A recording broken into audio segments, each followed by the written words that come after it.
tun golang Daniel dingin kon ga be peso ke utele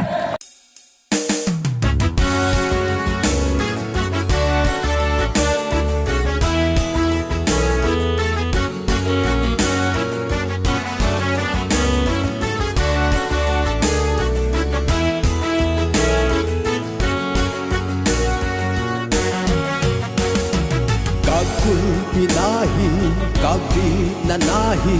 nito na may puilesi. Lengso silem pahatsunu o Jesu, namin kahing bajoye, nang zala so tsakahi.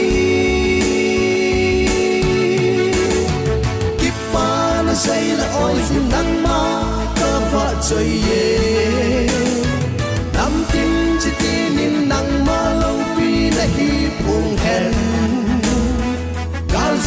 Patile socha na bulpi nahi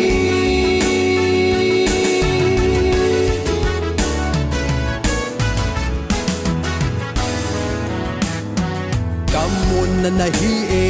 kalolin na bulpi ta sadam ledam theina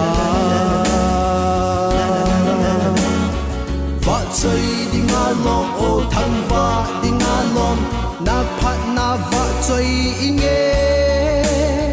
va noya sa phong le nge kipa na say la oi sin nang ma ka va chơi ye dam tim chi ti nin nang ma lo pi na hi phong hen gal so patile so cha na bulpi nahi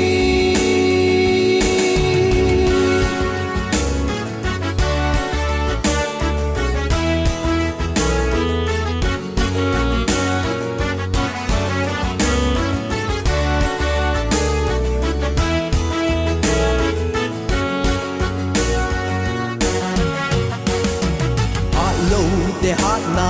mit jo komuna gen thele lu all na nang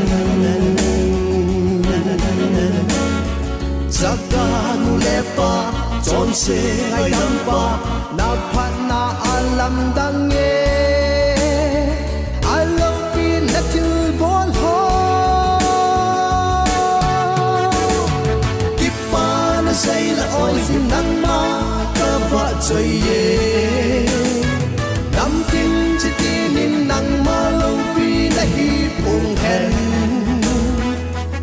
so patile so cha na bulpi nahi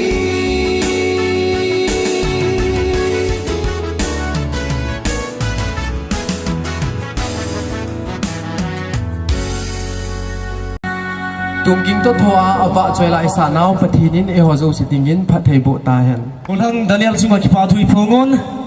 pathin phathei bo in tin alim neu chakhan all len pi da hen chỉ sang ngào on cái số lượng bề din tiêm muốn này